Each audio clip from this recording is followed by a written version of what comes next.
Hello دوستو، welcome to literature for you. امید کرتا ہوں کہ آپ سب ٹھیک ٹھاک ہوں گے۔ آج ہم بات کریں گے ایلیمنٹس آف ناول کے بارے میں کہ ناول کے کتنے ایلیمنٹس ہوتے ہیں اور کون کون سے ہوتے ہیں۔ ہم ہر ایک کو الگ الگ کے پڑھیں گے۔ تو اس سے پہلے آپ سے میں ریکویسٹ کرتا ہوں کہ اگر آپ نے ہمارے چینل کو سبسکرائب نہیں کیا ہو تو کائنڈلی جا کے پہلے چینل کو سبسکرائب کریں اور بیل آئیکن پر کلک کریں تاکہ آپ کو ہماری ہر ویڈیو پر وقت پہنچ سکے۔ تو آئیے شروع کرتے ہیں۔ ایلیمنٹس آف ناول میں ہمارے پاس سب سے پہلے جو آتا ہے وہ ہوتا ہے پلاٹ۔ پلاٹ کیسے کہتے ہیں تو آئیے دیکھتے ہیں۔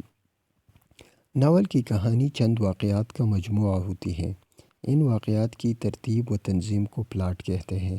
ناول کے واقعات آپس میں مربوط ہونا بھی ضروری ہے تاکہ کہانی کا تسلسل قائم رہے۔ یہ ضروری ہے کہ ہر واقعہ اپنے مناسب وقت پر بیان کیا جائے اور اپنے سے پہلے گزرے ہوئے واقعے کا ایک لازمی نتیجہ ہو۔ چونکہ پلاٹ کی دلچسپی پر ہی ناول کی کامیابی کا انحصار ہوتا ہے، اس لیے ناول نگار کو چاہیے کہ وہ واقعات کے بیان میں دلچسپی کے عنصر کو ہر جگہ قائم رکھے۔ ہماری زندگی میں اہم اور غیر اہم ہر قسم کے واقعات پیش آتے ہیں۔ اب یہ ناول نگار کا کام ہے کہ وہ قصے کو دلچسپ بنانے کے لیے کن واقعات کو منتخب کرتا ہے۔ عام طور پر ناول نگار ان واقعات کو اہمیت دیتا ہے جو ناول کی کہانی کو آگے بڑھانے میں مدد دیتے ہیں۔ اور اس کے بعد آتا ہے کردار۔ کردار یعنی انگلش میں ہم اسے کریکٹر کہتے ہیں۔ ناول میں جن افراد یا اشخاص کا قصہ بیان کیا جاتا ہے انہیں ناول کی زبان میں کردار یا کریکٹر کہتے ہیں۔ ناول کے کردار عام طور پر دو قسم کے ہوتے ہیں۔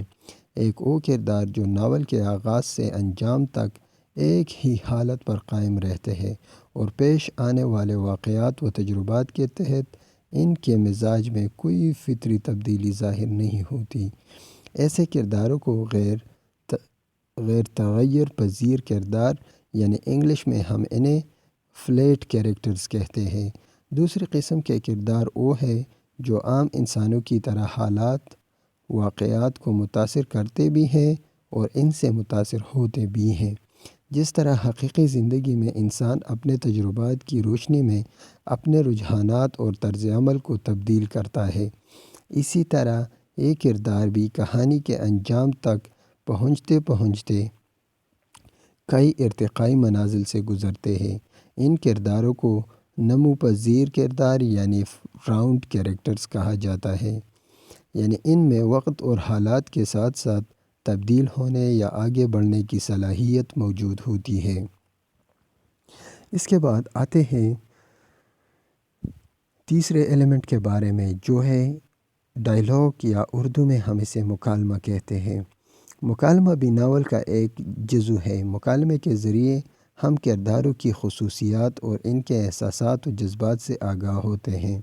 اس کے علاوہ مکالمے کہانی کی نشو و نما میں بھی بڑی مدد دیتے ہیں۔ مکالمے کے لیے ضروری ہے کہ جملے جس قدر باموقع، برجستہ اور برمحل ہوں گے، ناول کی دلچسپی میں اتنا ہی اضافہ ہوگا۔ مکالمے کی ایک خوبی یہ بھی ہے کہ اس کی زبان اور لہجہ کرداروں کی عمر، جنس، ماحول اور حیثیت کے مطابق ہونا چاہیے۔ اس کے بعد ہم چلتے ہیں ایک اور ایلیمنٹ کے بارے میں جسے اردو میں منظر نگاری یا انگلش میں اسے سیٹنگ کہا جاتا ہے۔ تو ناول میں منظر نگاری کی بھی ایک خاص اہمیت ہے۔ کامیاب منظر نگاری ناول میں جان ڈال دیتی ہے۔ منظر نگاری کے ذریعے ناول نگار باغ، بازار، میلوں ٹھیلوں، باراتوں، جلسوں جلوسوں، شادی بیاہ کے ہنگاموں، بے تکلف دوستوں کی صحبتوں، صبح و شام کے اوقات اور موسموں کے رنگا رنگ نظاروں کے مرقع کھینچتا ہے۔ ناول میں منظر نگاری کی اہمیت اس وجہ سے ہے کہ ناول نگار بعض اوقات کسی مخصوص واقعے کے تاثر کو ابھارنے میں منظر نگاری سے مدد لیتا ہے۔ اور آئیے دوستو اب چلتے ہیں ہم آخری ایلیمنٹ کے بارے میں جو ہے مقصد یعنی تھیم۔ ناول کا تھیم یا ناول کا مقصد کیا ہوتا ہے۔ آئیے دیکھتے ہیں۔ یوں تو ناول کا اہم ترین مقصد یہی ہے کہ اس کے ذریعے پڑھنے والوں کو تفریح کا سامان فراہم کیا جائے۔ ناول اگر دلچسپ نہ ہو تو اس کی تخلیق بے معنی ہو کر رہ جاتی ہے، لیکن تفریح کے ساتھ ساتھ اگر ناول نگار اپنے ناول میں کوئی اخلاقی اور اصلاحی نکتہ اس انداز سے بیان کر دے کہ ناول میں نہ تو کوئی فنی خامی پیدا ہو جائے اور نہ اس کی دلچسپی میں فرق آئے، تو ناول کی افادیت اور اہمیت کچھ اور بڑھ جاتی ہے۔ لیکن فن اور مقصد کے اس توازن کو ناول میں برقرار رکھنا بڑا مشکل کام ہے۔ جس ناول میں ہمیں یہ توازن نظر آئے اسے بلا شبہ ایک کامیاب ناول کہا جاتا ہے۔ تو یہ تھی دوستو آج کی ہماری ویڈیو۔ اگر آپ کو پسند آئی ہو تو شیئر بھی کرے اور لائک بھی کرے۔ Thank you so much.